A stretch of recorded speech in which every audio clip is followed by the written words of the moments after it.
موضوع الدرس في إثبات الرسالة للأنبياء والرسل عليهم الصلاة والتسليم، سورة الحديد، تفسير ابن كثير۔ الحمد لله رب العالمين، والصلاة والسلام على أشرف الأنبياء وسيد المرسلين سيدنا محمد وعلى آله وأصحابه أجمعين۔ اللهم صل على سيدنا محمد وعلى آل سيدنا محمد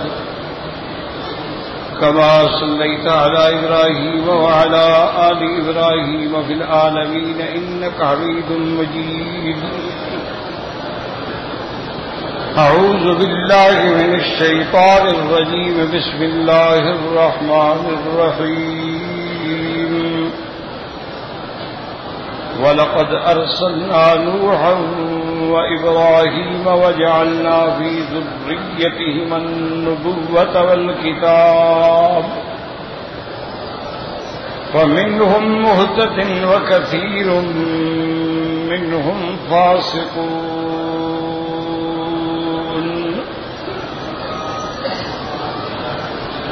ثم قفينا على آثارهم برسلنا وقفينا بعيسى ابن مريم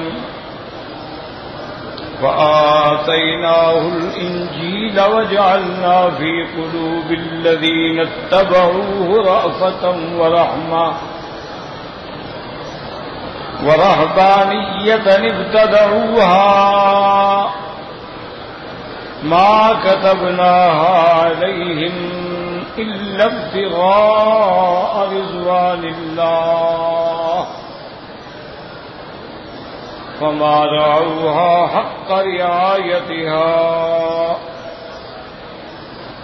فآتينا الذين آمنوا منهم أجرهم وكثير منهم فاسقون۔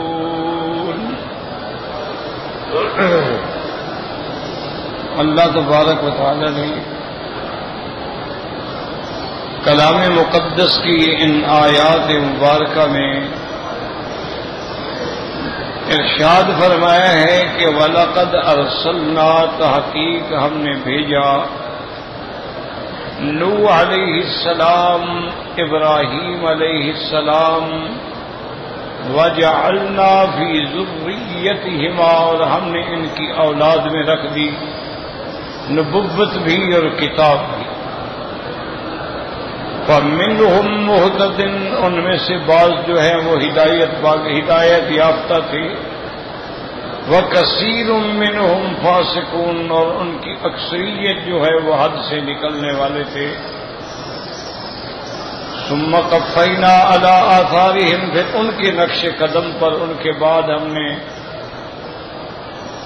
اور پیغمبر بھیجے، اور ان کے بعد پھر ہم نے عیسیٰ ابن مریم بھیجا، وَآتَيْنَاهُ الْإِنْجِيلَ، اور ہم نے اس کو کتاب انجیل عطا فرمائی، وَجَعَلْنَا فِي قُلُوبِ الَّذِينَ اتَّبَعُوهُ، اور ہم نے جو عیسیٰ علیہ السلام کے پیروکار تھے ان کے دلوں میں محبت اور رافت رکھی، وَرَهْبَانِيَّةَ، اور رہبانیت جو تھی ابتدعوها، انہوں نے خود اس کو پیدا کیا، ما كتبناها علیہم، ہم نے ان پہ نہیں لکھا، الا ابتغاء رضوان اللہ، مگر حاصل کرنا اللہ کی رضا کا، فما رعوها حق رعایتها، پھر انہوں نے اس کا صحیح حق ادا نہ کیا جو حق کا، فآتینا الذین آمنوا منہم اجرہم، ان میں جو ایمان لائے ان کو ہم نے ان کا بدلہ اور ثواب دیا،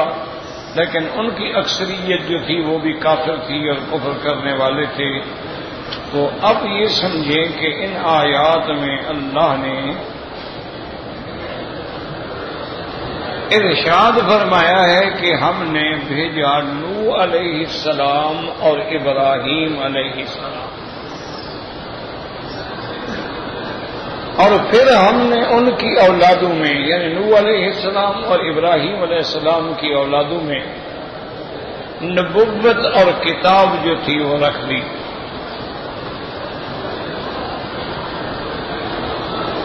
حالانکہ یہ بات یاد رکھیں کہ سب سے پہلے نبی جو ہیں اور خلیفۃ اللہ فی الارض جو ہیں وہ حضرت آدم،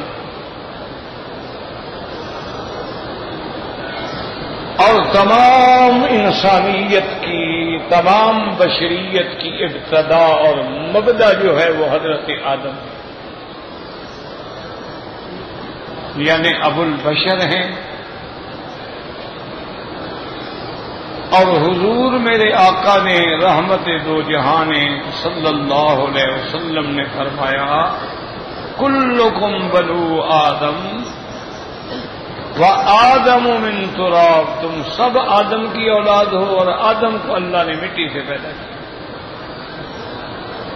مٹی کا معنی یاد رکھو یہ ہوتا ہے کہ جزو اعظم مٹی تھی۔ اکثر لوگ یہ سمجھ لیتے ہیں کہ بھی حضرت آدم علیہ السلام کو شاید صرف مٹی سے ہی پیدا کیا گیا، یہ بات نہیں ہے۔ مٹی جو ہے جزو اعظم تھی، ورنہ اللہ نے اس میں ہوا ہے، پانی ہے، آگ ہے، اربع عناصر ہیں۔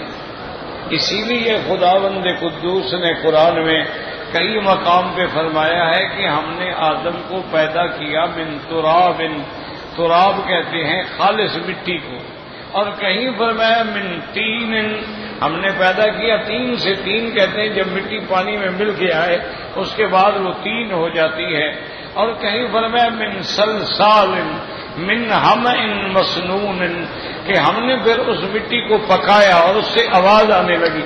جب پکی مٹی ہو تو اس کو مارے تو آواز آتی ہے۔ تو مقصد ہے کہ اس میں بھی اربع عناصر تھے، لیکن جزو اعظم جو ہے وہ مٹی تھی۔ اور اس مٹی کے بارے میں بھی علماء نے بڑے اقوال لکھے ہیں، لیکن حقیقت بات یہ ہے کہ اصول یاد رکھیں کہ جو چیز قرآن پاک میں نہ ہو یا حدیث محمد مصطفیٰ میں نہ ہو یا اجماع صحابہ میں نہ ہو، اس کو معلومات کے لیے تو آپ پڑھ سکتے ہیں لیکن دلیل نہیں بنا سکتے۔ جیسے بنو اسرائیل کی روایات ہیں تو علماء لکھ دیتی ہیں معلومات کے لیے کہ ہمیں کچھ اگر فائدہ ہو سکتا ہے ہو جائے، لیکن حجت نہیں ہے، وہ ان کو دلیل نہیں بنایا جا سکتا۔ ہمیشہ یاد رکھیں یہی وجہ ہے کہ آج کل بہت سارے لوگ جو ہیں، اللہ رحمت کرے، اللہ عالم جان کے وہ ایسا کر رہے ہیں یا خود بھی بیچارے بھولے ہوئے ہیں، اب یہ تو اللہ جانتا ہے، نیتوں کا علم تو اللہ کے پاس ہے۔ تو وہ کیا کرتے ہیں کہ وہ کتابیں لے لیتے ہیں جو بالکل ضعیف روایات کی ہوتی ہیں۔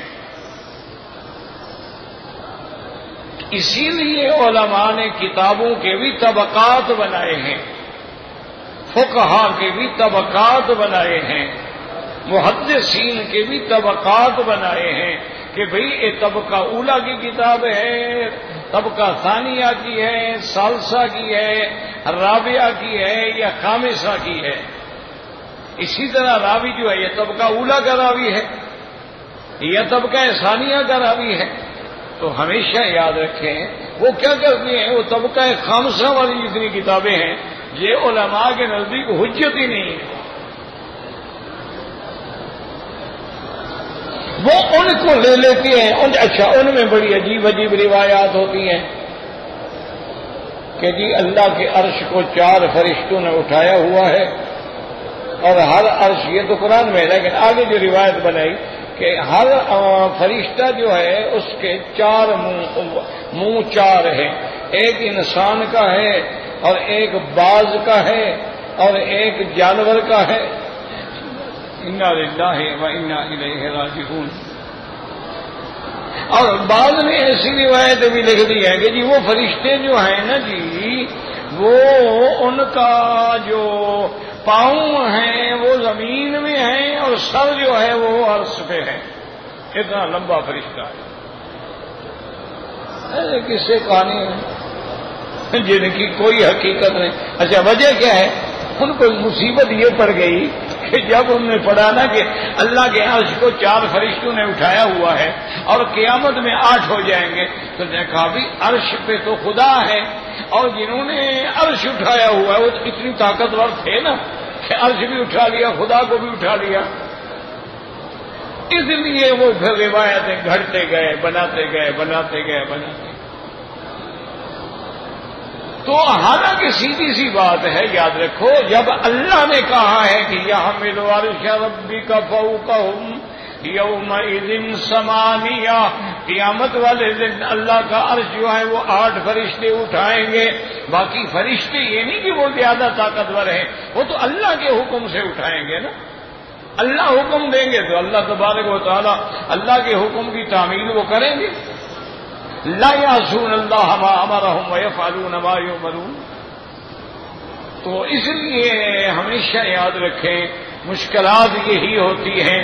اچھا چونکہ وہ نئی باتیں ہوتی ہیں اور لوگ بھی عادی ہو گئے ہیں، ان کو جھوٹی کتابیں اور جھوٹے قصے سناؤ نا بڑے خوش ہوتے ہیں، کہتے ہیں جی ماشاء اللہ بڑا پہنچا ہوا عالم ہے، ایسی اندر کی باتیں کرتا ہے نا جو آج تک کسی نے نہیں کی ہے۔ وہ آج تک کوئی کیا کرے، اس کا معنی یہ ہے کہ جھوٹ بولتا ہے، اگر سچ ہوتا تو پہلے بھی تو کوئی کرتا نا۔ تو یہ باتیں جو ہیں نا یاد رکھو یہ بالکل غلط ہوتی ہیں، دیکھنا پڑتا ہے قرآن کیا کہتا ہے، اللہ کے نبی کا فرمان کیا کہتا ہے۔ دیکھو نا سب سے پہلے قرآن کس پہ اترا؟ محمد مصطفیٰ۔ ایک بات یاد رکھو، تو جتنا حضور سمجھا سکتے ہیں کوئی مائی کا لال سمجھا سکتا ہے؟ جن کو پڑھایا بھی اللہ نے اور بیان بھی اللہ نے سکھلایا، اور پھر صحابہ کو پڑھایا محمد مصطفیٰ نے، پھر تابعین کو پڑھایا اصحاب رسول اللہ نے، تو ان سے علم والا کون بڑا ہو سکتا ہے؟ جنہوں نے حضور کی گود میں بیٹھ کے قرآن پڑھا ہو، جنہوں نے سرکار دو عالم کے آمنے سامنے بیٹھ کے قرآن پڑھا ہو، جن کے ایک ایک لفظ کی تفسیر جو ہے وہ خود محمد مصطفیٰ نے بیان فرمائی ہو۔ تو اس لیے ہمیشہ یاد رکھیں کہ آدم علیہ السلام سب کے ابا ہیں، کلکم بنو آدم و آدم من تراب۔ اچھا اب مسئلہ یہ تھا کہ حضور پاک ہونا انا سید ولد آدم، میں بھی آدم کی اولاد میں ہوں لیکن ان کا سردار، اللہ نے مجھے تمام اولاد آدم کا سردار بنایا، لیکن ہوں میں بھی آدم علیہ السلام کی اولاد، یاد رکھو۔ اچھا اب آدم علیہ السلام کے بعد بھی نبی آئے ہیں، آدم علیہ السلام سے لے کر سیدنا نوح علیہ السلام تک جو ہے 10 صدیاں ہیں، یعنی 1000 سال، صدی ہوتی ہے 100 سال کی، تو حضرت آدم سے لے کر نوح علیہ السلام تک 10 صدیاں گزر گئی۔ لیکن قرآن نے سب سے پہلے نوح علیہ السلام کا ذکر کیا ہے، تو یاد رکھو کہ نبی تو پہلے گزرے ہیں لیکن رسول کوئی نہیں گزرا، بات سمجھ، یعنی حضرت نوح علیہ السلام سے پہلے نبی تو ہیں، خود آدم علیہ السلام نبی ہیں، شیس علیہ السلام نبی ہیں، لیکن اول رسول سب سے پہلا رسول جو ہے وہ حضرت نوح علیہ السلام، ان سے پہلے اللہ نے کوئی رسول نہیں کیا، اور سب سے آخری رسول جو ہیں وہ حضرت محمد مصطفیٰ صلی اللہ علیہ وآلہ آلہ واصحابہ وسلم۔ اب جناب یاد رکھیں کہ حضرت نوح علیہ السلام کی اولاد میں جب طوفان نوح آیا، جب اللہ کا عذاب آیا، آسمانوں سے پانی برسا، زمین میں پانی اگلا، طوفان آ گیا، سب کچھ غرق ہو گیا، سب کو اللہ نے غرق کر دیا۔ صرف نوح علیہ السلام اور ان کے ساتھ جو لوگ کشتی میں سوار تھے صرف وہ بچ گئے، اور حضرت نوح علیہ السلام کے ساتھ تقریباً اس دور میں جو ساتھ سوار تھے وہ 80 آدمی تھے، مرد بھی عورتیں بھی، اور ایک بیٹا حضرت نوح علیہ السلام کا جو کافر تھا، جو منکر تھا، وہ غرق ہو گیا، وہ کشتی میں سواری نہیں تھی۔ نوح علیہ السلام نے اس کو بہت پکارا لیکن اس نے انکار کر دیا۔ تو اس سے معلوم یہ ہوا کہ بیٹے ہونے کی وجہ سے جنت نہیں ملے گی جب تک ایمان نہیں لیا ہوگا۔ کوئی کہے میں سید کا بیٹا ہوں اس لیے چھوٹ جاؤں گا، پھر نوح علیہ السلام کا بیٹا چھوٹ جاتا۔ کوئی یہ کہے میں قریشی کا بیٹا ہوں، میں مخدوم کا بیٹا ہوں، میں عالم کا بیٹا ہوں، اللہ یہ نہیں جانتے۔ اگر اعمال صحیح ہوں گے، عقیدہ صحیح ہوگا تو بدلہ ملے گا، ورنہ نوح علیہ السلام کا بیٹا سامنے ڈوب رہا ہے، باپ چیخ رہا ہے، اللہ کو پکار رہا ہے، مولا مہربانی فرما، ان بنی، میرا بیٹا ہے۔ بیٹے کو کیا بچانا تھا؟ حضرت نوح علیہ السلام پہ تنبیہ آ گئی، فرمایا فلا تسألن ما لیس لک بہ علم، خبردار آئندہ مجھ سے سوال نہ کرنا جس کا تجھے علم نہ ہو، کیوں مانگتے ہو تم؟ اور آئندہ اگر تم نے ایسی غلطی کی، انی اعظک، میں نصیحت کرتا ہوں تمہیں، ان تکون من الجاہلین، میں چاہوں تو تیرا نام بھی نبوت سے حذف کر دوں۔ اندازہ کریں یعنی بیٹے کو کیا معافی ملی، حضرت نوح علیہ السلام بھی عتاب آ گیا، اور صاف اللہ نے قرآن میں کہہ دیا فلا تسألن ما لیس لک بہ علم، خبردار جس کا تجھے علم نہ ہو۔ اللہ کہتا ہے علم نہ ہو اور ہم عقیدہ رکھیں انبیاء عالم الغیب ہوتے ہیں، ہم عقیدہ رکھیں اولیاء اللہ عالم الغیب ہوتے ہیں، اس سے بڑا کفر ہے کوئی دنیا میں؟ اللہ کہتے ہیں تجھے علم ہی نہیں۔ جب میں نے منع کر دیا تھا تجھے کہ نوح علیہ السلام اب نہ مانگنا مجھ سے، جن نے ایمان لانا تھا وہ ایمان لا چکے ہیں، اب کوئی ایمان نہیں لے آئے گا، تم نے کیوں مانگا پھر؟ تم نے یہ جرأت کیوں کی جب ہم نے آپ کو کہہ دیا تھا کہ انہ لن یؤمن من قومک الا من قد آمن، جو ایمان لا چکے اب کوئی ایمان نہیں لائے گا۔ تو یاد رکھیں کہ حضرت نوح علیہ السلام جو تھے کشتی میں تھے، اللہ نے قرآن میں باقاعدہ بتایا ہے کہ وَحَمَلْنَاهُ فِي الْفُلْكِ الْمَشْحُونِ، ہم نے کشتی میں سوار کر دیا، ثُمَّ أَغْرَقْنَا بَعْدُ الْبَاقِينَ، باقی تو سب کو ہم نے غرق کر دیا۔ اسی طرح دوسری جگہ قرآن کہتا ہے اِنَّا لَمَّا طَغَى الْمَاءُ حَمَلْنَاكُمْ فِي الْجَارِيَةِ، جب پانی نے تجاوز کیا، حد سے نکلا، تغا مانا حد سے نکل جانا۔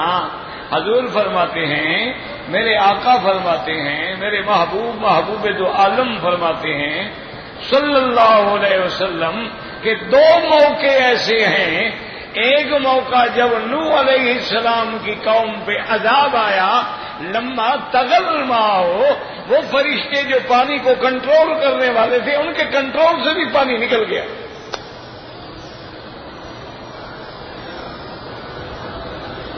ورنہ اللہ نے آج تک کوئی بارش نہیں اتری، ما انزل اللہ من قطرۃ من ماء ولا ہواء الا بکیل معلوم وبدن معلوم، کوئی پانی نہیں اترتا مگر اللہ کو پتہ ہے کتنے قطرے اترنے ہیں، اور کوئی ہوا نہیں چلتی مگر اللہ کو پتہ ہے کہ کتنی مقدار میں چلنی ہے۔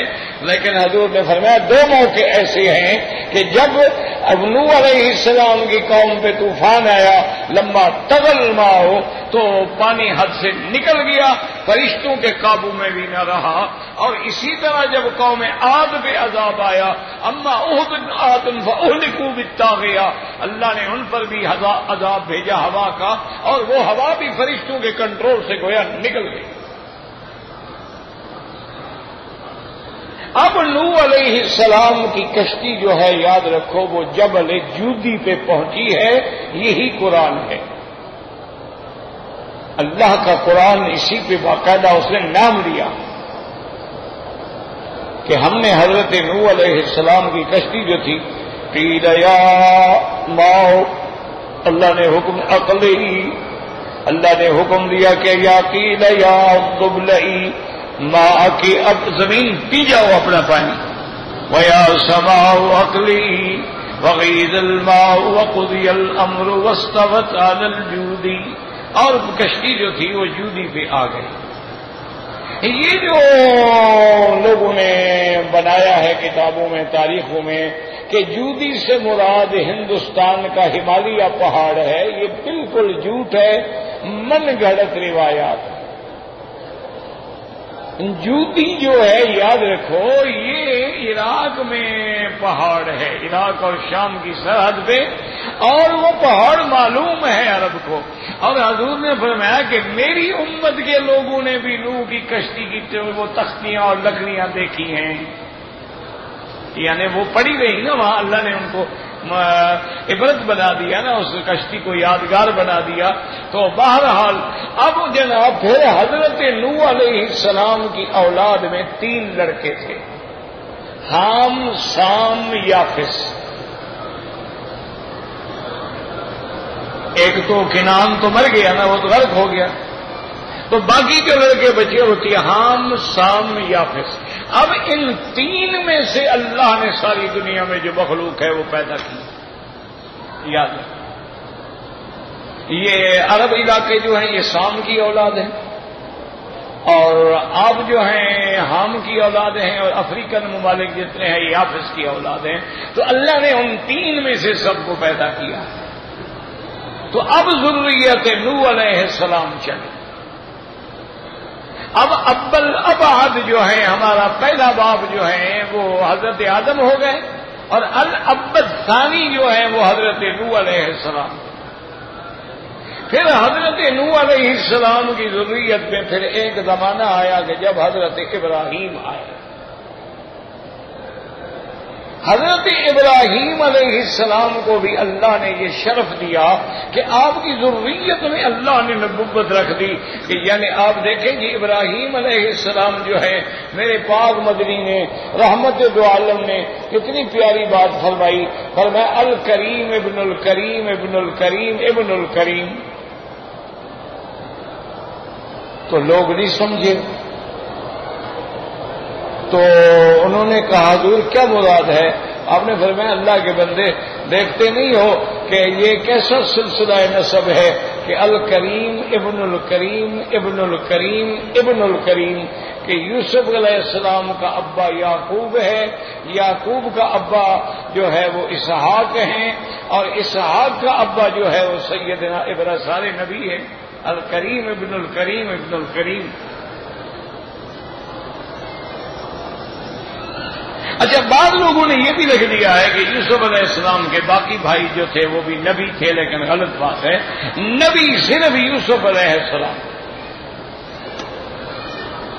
یہ نبی کی شان ہی نہیں ہوتی کہ اپنے بھائی کو قتل کرنے کا ارادہ کر رہے، یہ نبی کی شان ہی نہیں ہوتی کہ اپنے بھائی کو جا کے اندھے کنویں میں ڈال دے، یہ نبی کی شان ہی نہیں ہوتی کہ جھوٹ بول کے غلام بنا کے اپنے بھائی کو بیچ دے، یہ نبی کی شان نہیں ہوتی۔ اچھے لوگ تھے، غلطی ہو گئی، حسد میں آ گئے، لیکن نبی نہیں تھے، یاد رکھیں۔ اچھا اب جناب جو جو نبوت آتی گئی وہ ساری ولد ابراہیم میں آئی۔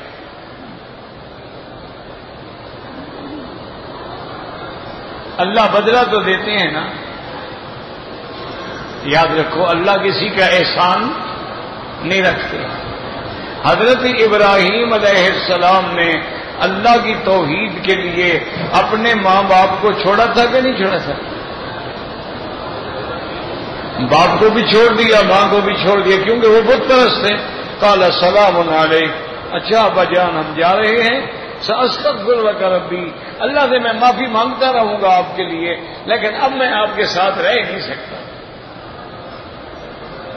تو اسی لیے حکم ہے کہ اگر آپ بھی ایسے علاقے میں ہیں، ایسی بستی میں ہیں جہاں ہر طرف مشرک ہیں اور تم توحید کے نام لینے سے قادر نہیں ہو، تو چھوڑ دو ایسی بستی کو۔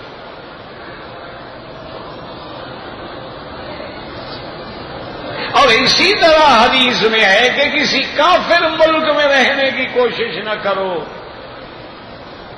کسی کافر ملک میں سکونت اختیار نہ کرو، سفر بھی نہ کرو، الا مجبوری ہے، علم حاصل کرنا ہے، تجارت ہے، جہاد ہے، کوئی وجہ ہے، ورنہ فرمایا بالکل دور رہیں۔ کافروں کے اگر ملک کے اندر رہو گے تو کسی وقت ایسے حالات پیدا ہو سکتے ہیں کہ تم بھی ان جیسے ہو جاؤ۔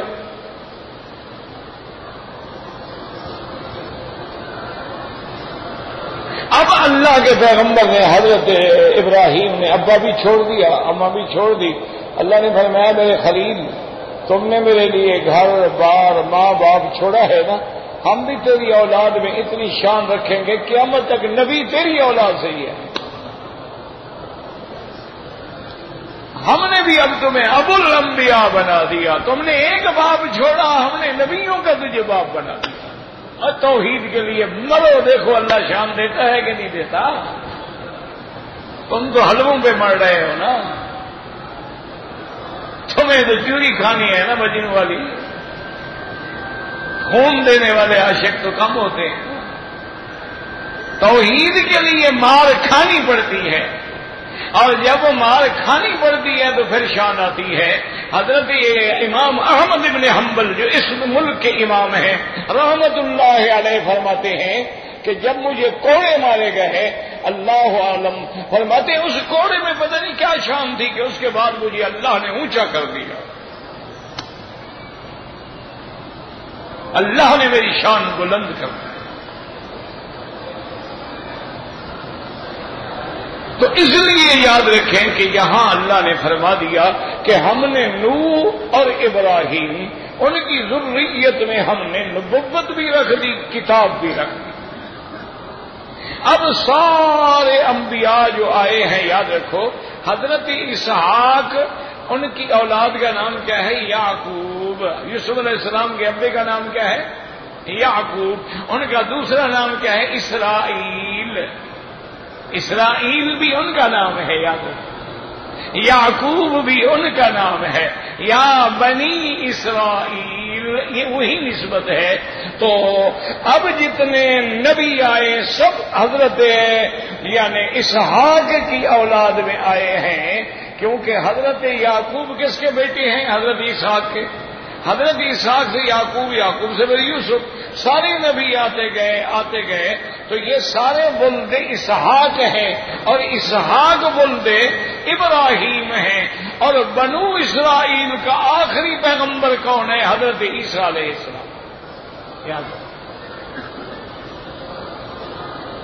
بنو اسرائیل کا آخری پیغمبر کون ہے؟ سیدنا عیسیٰ علیہ السلام۔ دیکھو نا، یاد رکھو، عیسیٰ علیہ السلام کو اللہ نے آسمان پہ بٹھایا، کیوں بٹھایا؟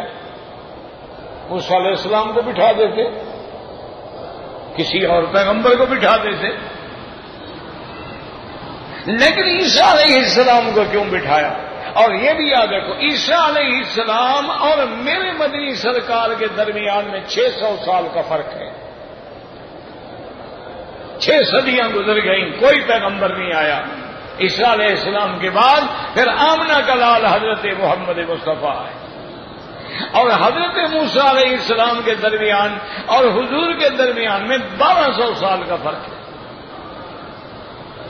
اچھا، اب آخری نبی تھے بنی اسرائیل، اور اللہ کا ایک نظام ہے کہ ایک نبی آئے گا، جب وہ جائے گا تو دوسرا پیغمبر آئے گا، اس کی تصدیق کرے گا کہ وہ سچا تھا، اس کی کتاب بھی سچی تھی، اور جب اس کے بعد کسی نے آنا اس کی بشارت دے گا۔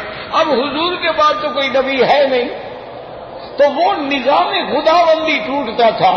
اللہ نے بنی اسرائیل کا آخری پیغمبر اوپر بٹھا دیا کہ میرے مدنی کے بعد تو نبی ہے نہیں, تم بیٹھے رہو, تو آگے تصدیق کرو محمد مصطفیٰ کی صلی اللہ علیہ وآلہ آلہ وصحبہ وسلم. اب کوئی کہے کہ جی حضور کے بعد نبی آ گیا تو یہ جاہلوں والی بات ہے. عیسیٰ تو پہلے سے نبی ہے.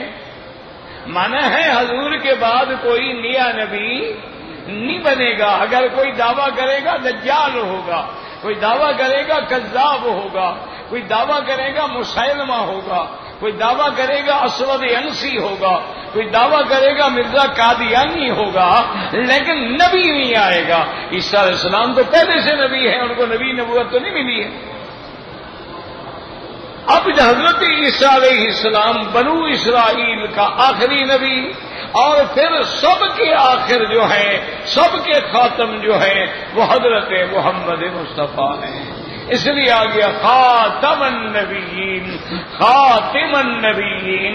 مانا مہر بھی کرو تو مہر کا مانا یہ نہیں کہ مہر سے نبی بنتے ہیں, تو اس کا مانا ہم کہیں کسی کو خاتم الاولیاء تو اس کی مہر سے ولی بنتے چلے جائیں گے, خاتم المحدثین اس کی مہر سے ہم محدث بنتے چلے جائیں گے. یہ جاہل. خاتم کا معنی ہی یہ ہوتا ہے کہ لکھنے کے بعد سیل کر دو, اندر کی چیز باہر نہیں آ سکتی, اب باہر کی چیز کوئی اندر نہیں آ سکتی. ختم اللہ علی قلوبہم, کیا مانا؟ ان کے دلوں پہ مہر لگا دی ہے, اب وہ مہر لگاتے جائیں گے, کافر بناتے جائیں گے. کیا مانا؟ جاہلوں والے معنی. خاتم کا معنی یہ ہے کہ اب اللہ نے نبوت کے سلسلے کو بند کر دیا. ختم, خاتم. اب مہر لگ گئی. کون خدا کی مہر کو توڑے؟ اب جناب یہ ہوا کہ چونکہ سارے نبی آ رہے تھے ولد اسحاق, اور مدینہ منورہ میں یہ جو یہودیوں کے قبیلے تھے نا, بنی قینقاع, بنو نذیر, بنی قریظہ, یہ کتابوں میں پڑھ کے انتظار میں بیٹھے تھے کہ کب محمد مصطفیٰ آئیں گے.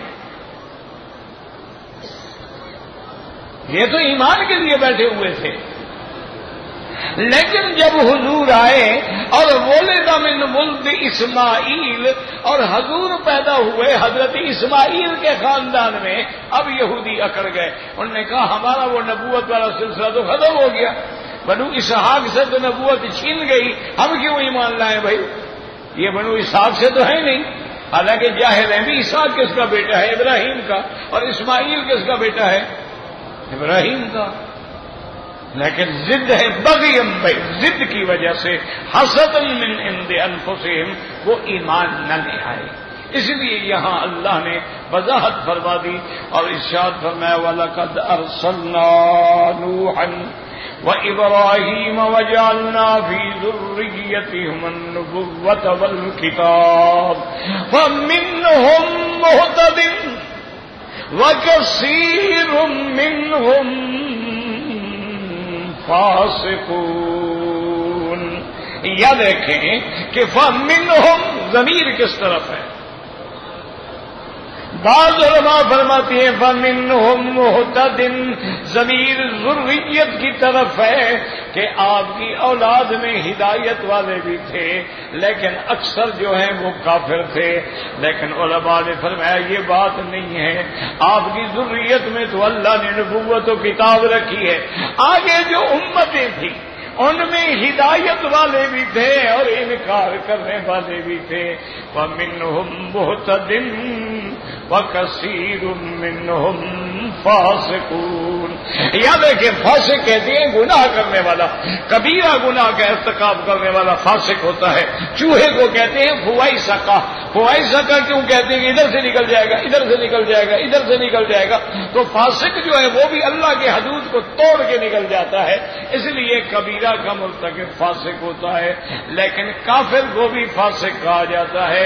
اور یہاں مراد کافر ہیں. کیوں؟ پہلے لفظ ہدایت کا آ گیا. وَمِنْهُمْ مُهْتَدٍ وَكَثِيرٌ مِّنْهُمْ فَاسِقُونَ ثُمَّ كَفَّيْنَا عَلَىٰ آثَارِهِمْ. اس کے بعد پھر ہم نے پیغمبر بھیجے. وَكَفَّيْنَا بِعِيسَىٰ ابْنِ مَرْيَمَ عیسیٰ علیہ السلام کے چونکہ باپ نہیں ہیں اس لیے ماں کی طرف نسبت کی گئی ہے، ورنہ شریعت کا حکم ہے ادعوہم لآبائہم، سب کو ان کے باپ کے نام سے پکارو۔ اور یہ بھی جاہلوں کا عقیدہ ہے کہ قیامت میں ماں کے نام کے ساتھ پکارا جائے گا، یہ غلط بات ہے۔ ماں کے نام کے ساتھ کیوں پکارے؟ مانا یہ ہے کہ باپ نامعلوم ہے، اور جس کا باپ ہی نامعلوم ہو وہ کون ہوتا ہے؟ اچھی عزت ملے گی ہمیں قیامت میں پھر۔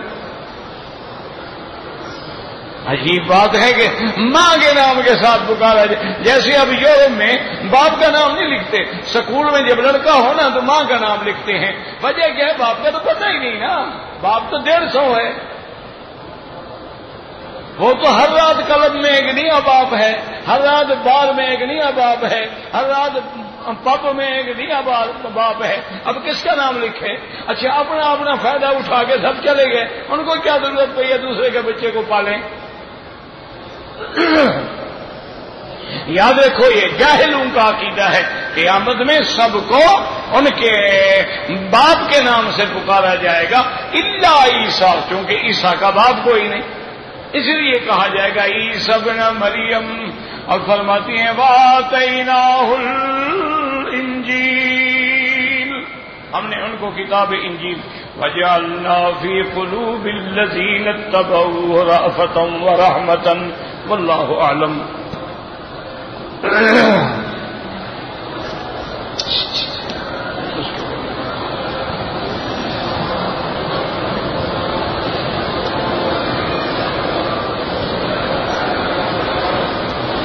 میری والدہ نے اپنی جائیداد تقسیم کی، اس کے بعد مجھے وصیت کی کہ جو زیور ہے وہ رقم ہے مسجد کے لیے دے دینا۔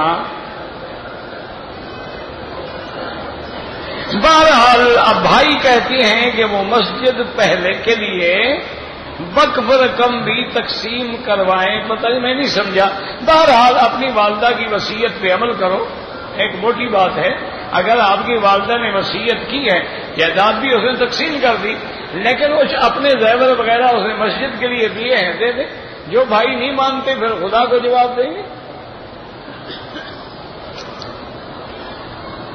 نمازی کے آگے نہ گزریں، یہاں ہو مدینہ منورہ ہو، مجبوری ہو سجدے کی جگہ سے دور گزریں۔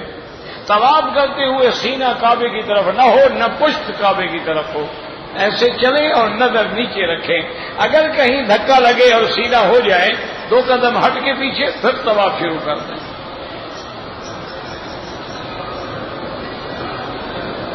بہن بھائیوں کے لیے طواف نہیں، اپنے لیے کرو، اپنی نیت سے کرو، اس کے بعد دعا مانگو، اللہ چاہے تو ان کو ثواب دے دے۔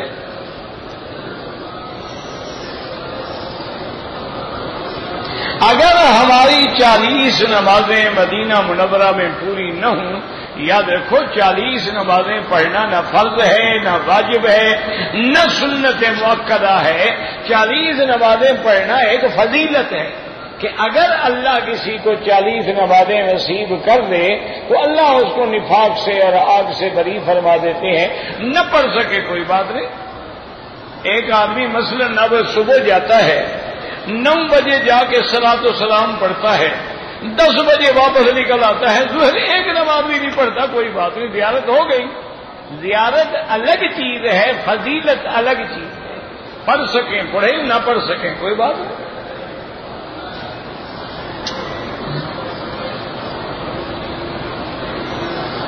اگر ایک آدمی سجدے میں سر رکھنے کے بعد پاؤں اٹھا لیتا ہے یا دونوں پاؤں اٹھا لیتا ہے تو امام ابو حنیفہ رحمۃ اللہ علیہ کے نزدیک تو نماز ہی فاسد ہو جاتی ہے۔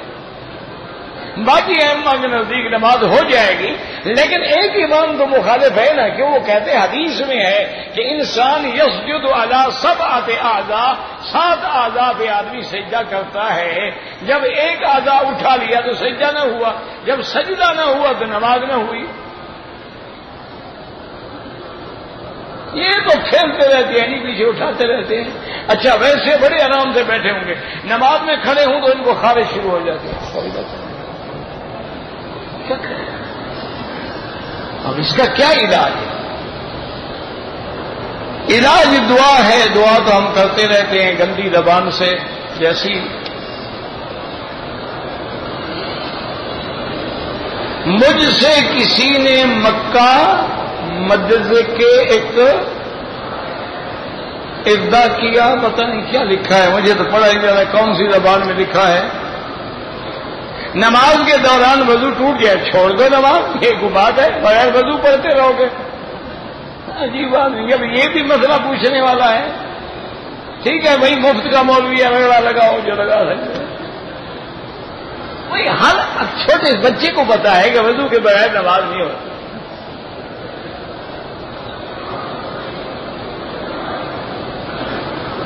اگر کوئی آدمی بیمار ہے اور اس کے منی کے قطرے نکلتے رہتے ہیں، بیماری میں منی شنی نہیں نکلتی ہوتی، یاد رکھو، ایک ہے منی، ایک ہے مزی، ایک ہے ودی، تین چیزیں ہوتی ہیں۔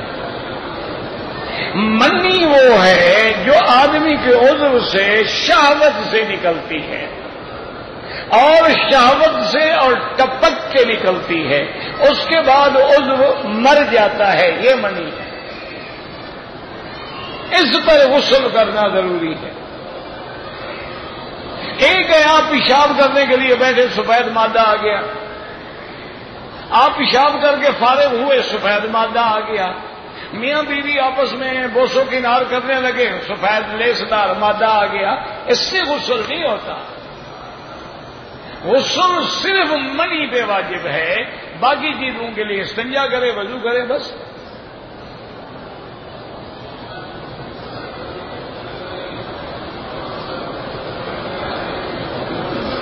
ہم میقات پہ آ رہے تھے، عورت کو ایام حیض آ گئے، اس نے نیت نہیں کی، یہ بڑی بے وقوفی کی، حیض میں بھی نیت کرنا جائز ہے، اگر مسئلہ پوچھتے اس عمرے سے بھی محروم نہ ہوتے۔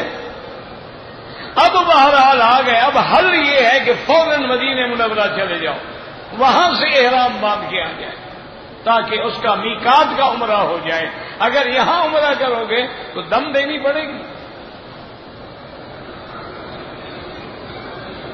کہتے تھے کہ دبئی میں بھی ایک بینک ہے، میرا بھائی میں کسی بینک کو نہیں جانتا، میری بات کو سمجھا بھی تو کرو نا، میں کسی بینک کو نہیں جانتا کہ یہ اسلامی ہے یا نہیں ہے، باقی جن علماء نے لکھا ہے جامعہ فاروقیہ کے، وہ تو میرے باپ ہیں، والد کی جگہ ہیں، میں ان سب کا احترام کرتا ہوں۔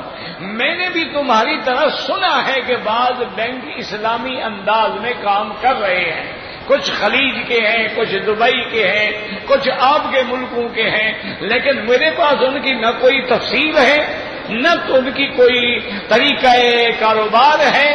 اگر وہ کر رہے ہیں تو ان کی مدد ضرور کریں، اور ان میں غلطی ہے تو علماء سے کہیں ان کی اصلاح کریں، یہ نہیں کہ ان کو بند کر دیں۔ اگر بند کرو گے پھر یہودی بینکوں سے گزارا کرنا پڑے گا، کیونکہ اور بینک تو پھر ہے نہیں نا دنیا میں۔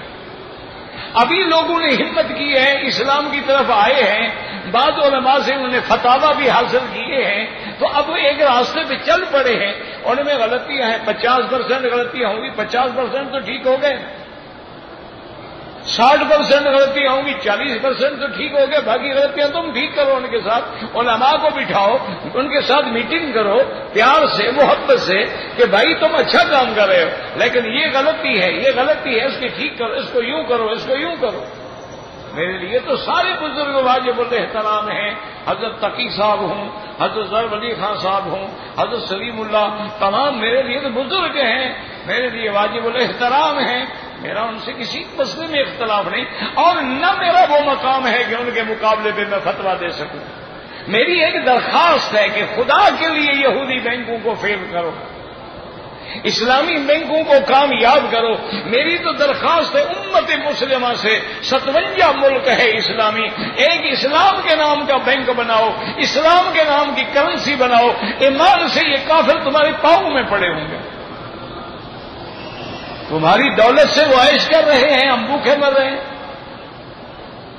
ان کے پاس اپنی دولت کہاں ہے؟ وہ تو ڈاکو ہیں، لٹیرے ہیں، دولت تمہاری ہے، ان کے پلے میں تو کچھ بھی نہیں ہے، وہ تو سب سے بڑے بھکاری ہیں، سب سے بڑے جواری ہیں۔ لاس ویگاس کہاں ہیں؟ سب سے بڑے جوئے کہاں ہوتے ہیں؟ سب سے بڑے سٹے کہاں ہوتے ہیں؟ سب سے بڑے ایکسچینج مارکیٹوں کو آگ کہاں سے لگتی ہے؟ سب سے لیمین بینک کہاں تباہ ہوئے ہیں؟ یہ وہ ان کے پلے میں تو کچھ نہیں، وہ تو بھوکے ننگے ہیں، ان کے پاس تو صرف لوگوں کو ہلاک کرنے کے ہتھیار ہیں، اور بیچتے کس کو ہیں تمہیں؟ کیوں؟ اور خریدار ان کو کہاں سے ملے؟ تم اگر متحد ہو جاؤ اور اسلام کے نام پہ اقتصادیات کو لے آؤ اور اسلام کے نام پہ مشترکہ کرنسی بنا دو، خدا کی قسم ہے یہ جو بڑی بڑی طاقتیں کہلاتی ہیں نا، یہ تمہارے جوتے چاٹیں گے۔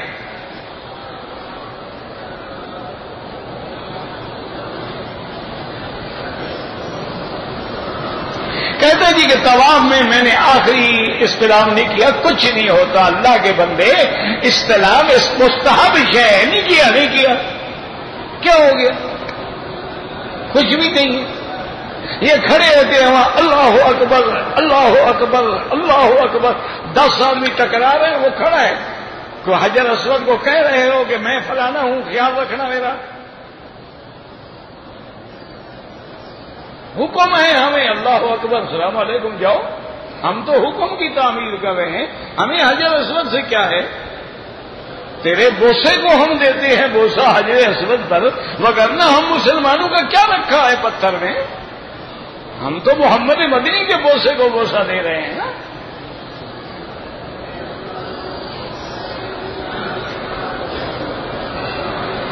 ایک آدمی کو دم پڑ گیا ہے، اس کے گھر والے گوشت کھائیں وہی اچھی بات ہے، بکری دم کسی پہ کر کے گھر والوں کو دے دو۔ اللہ کے بندے وہاں دم کرو، فقیروں میں تقسیم کرو۔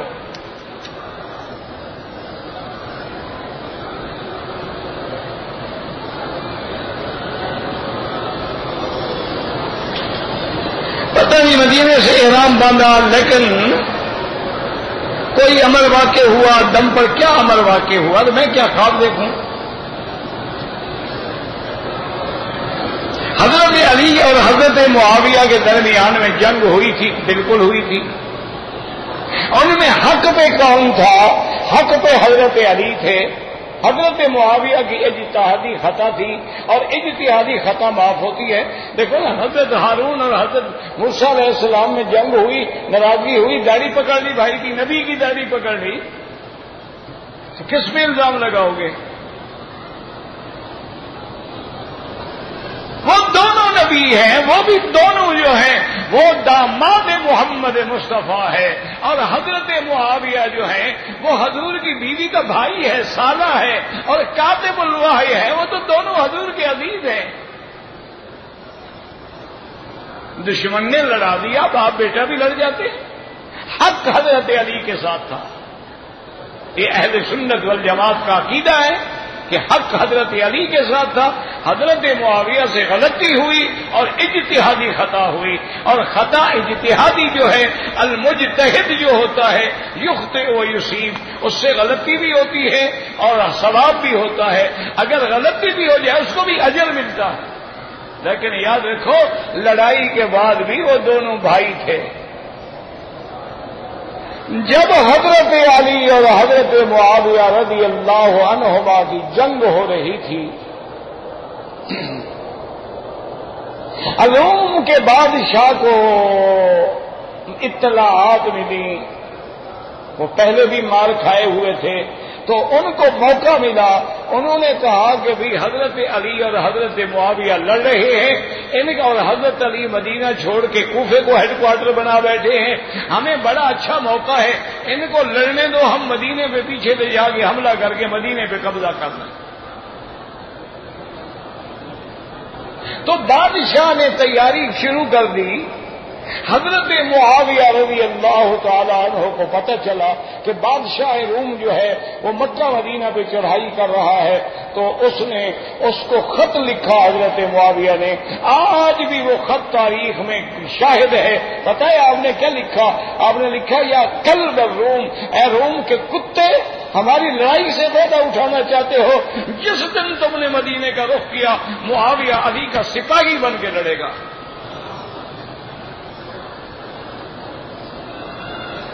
یہ لوگ تھے حضرت، اور تمہارے ہمارے جھگڑے نہیں تھے، خدا کے لیے صحابہ کو بخشو رضوان اللہ علیہم اجمعین۔ جب اللہ نے کہہ دیا رضی اللہ عنہم ورضوا عنہ، یہ لڑے ہیں، یہ مرے ہیں، میں ان سے راضی، یہ مجھ سے راضی۔ تو جن پہ رب راضی ہو گیا تم ناراض ہو تو پھر کافر ہو، رب راضی ہو گیا تم ناراض ہو تو قرآن کا مخالف ہے، وہ سیدھا کافر ہے۔ یہ لڑائیاں ہوتی ہیں، دشمنوں نے لڑایا تھا، یہودیوں نے لڑایا تھا، بی بی عائشہ کو حضرت علی سے لڑایا، حضرت عائشہ کو حضرت معاویہ سے لڑایا، لڑائیاں ہوئی، لیکن حضور پاک نے پہلے فرما دیا تھا۔ آپ نے حضرت حسن کو دیکھا، چھوٹے تھے، آپ نے فرمایا ان ابنی ھذا لسید، یہ میرا بیٹا جو ہے سردار بنے گا، لعل اللہ یصلح بہ بین فئتین عظیمتین من المسلمین، اللہ اس کے ذریعے دو مسلمان جماعتوں میں صلح کروائے گا۔ حضرت حسن نے صلح کروائی حضرت معاویہ سے، صلح ہو گئی تو اللہ کے نبی کا فرمان سچا ہو گیا، اور نبی پاک نے بھی فرمایا لڑ تو رہے ہوں گے لیکن ہوں گے مسلمان۔ ان کے اسلام پہ اعتراض نہیں کیا حضرت پاک نے۔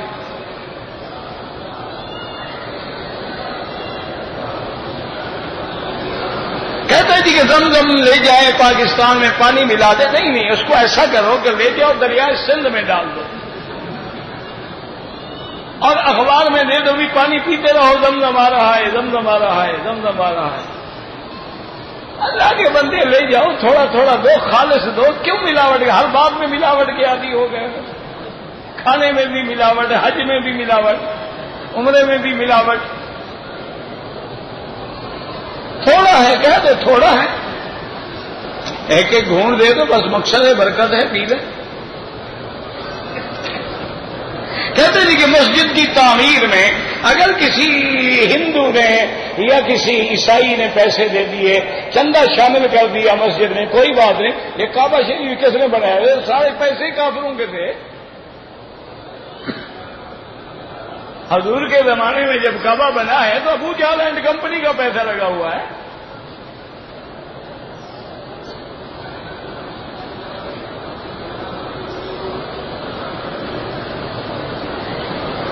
میری بیوی بھی ہے، بہن بھی ہے، والدہ بھی ہے، ایک کی نہ مانو تو دوسری ناراض ہو جاتے، کسی کی نہ مانو نا، سب راضی ہو جائیں۔ کسی کی بھی بات، تم ایک کو گھڑی دے دو اور ایک کو تم کہو کہ زمزم پہ گزارا کرو، ناراضگی تو ہوگی نا پھر۔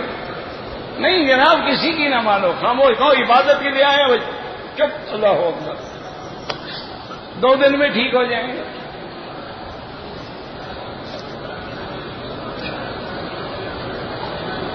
میاں بیوی کی رضامندی کے بغیر اگر آدمی حج عمرے پہ چلا جائے تو بیوی کے محتاج تھوڑے ہیں کہ ہم اس سے اجازت لیں، بیوی بغیر اجازت کے نہیں جا سکتی، خامد کو بھی اجازت لینے کی ضرورت نہیں، لیکن آج کل خامد کو اجازت لینی پڑتی ہے، بیوی بغیر اجازت کے جاتی ہے۔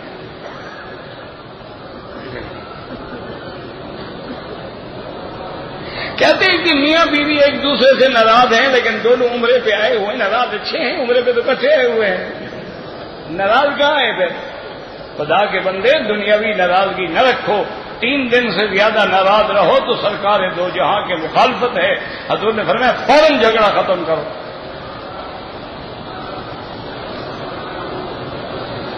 اگر کوئی آدمی قرآن کی دعا ہے سجدے میں پڑھے، بطور دعا پڑھے، جائز ہے، رب انی مغلوب فانتصر، رب انی مسنی الضر وانت، لیکن دعا سمجھے، قرآن سمجھ کے نہ پڑھے۔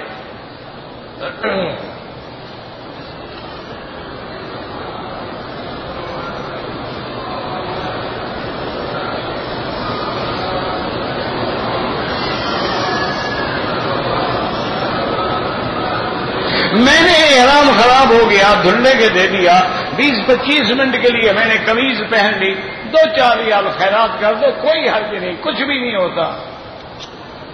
2 طواف کر لو تو بعد میں 2 رکعت پڑھ لو، بالکل جائز ہے۔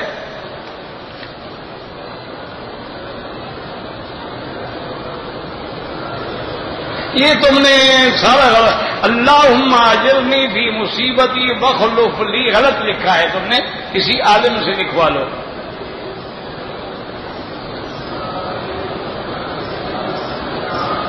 اگر ایجنٹ ہمیں کسی دوسری خاتون کا محرم بنا دیں، بالکل حرام ہے، ناجائز ہے اور عذاب بھی ہے۔ کبھی ایسا ہوتا ہے یہاں عورت آ کے رشتے داروں میں چلی گئی، اب ہے نہیں، تمہیں وہ نکلنے نہیں دیں گے کہ عورت لے آؤ، کہاں ہے؟ بالکل کسی کے محرم نہ بننا۔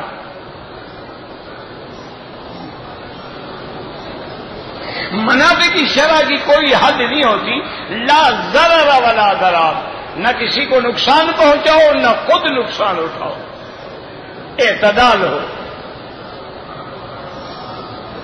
اگر ہم حضور پاک کے روضہ مبارک پہ کھڑے ہوں پھر سیدھا صلاۃ و سلام پڑھیں، الصلاۃ والسلام علیک یا رسول اللہ، کیونکہ حضور زندہ ہیں۔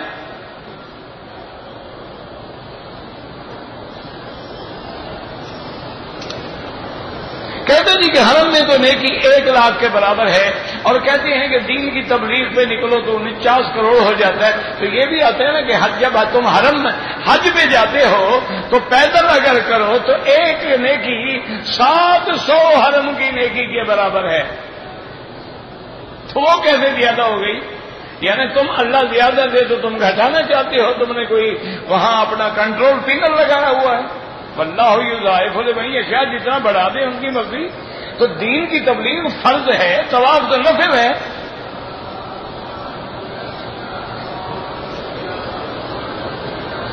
اگر ایک آدمی طواف کر لیا، صفا مروہ دوڑ لیا، لیکن تھک گیا، جا کے سو گیا، صبح کو سر مڈایا، کوئی بات نہیں۔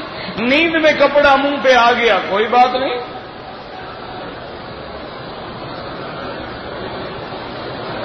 اگر ہم دوسرا عمرہ کرنا چاہیں مسجد عائشہ سے یا جعرانہ سے،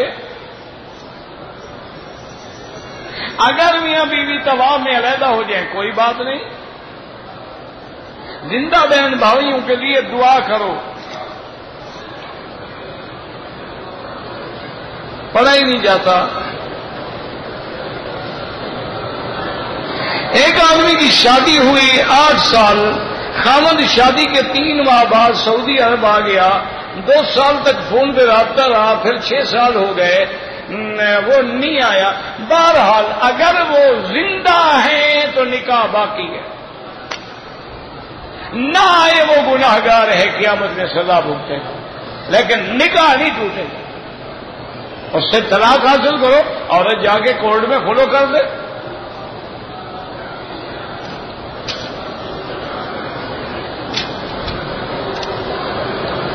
اگر ایک آدمی نے بال تھوڑے بھائی ٹک لگائے ہیں، 2 بال ادھر سے 2 3 ادھر سے، تو پھر دم پڑ گئی، تھوڑے تھوڑے سارے سر سے کاٹے ہیں تو کوئی دم نہیں۔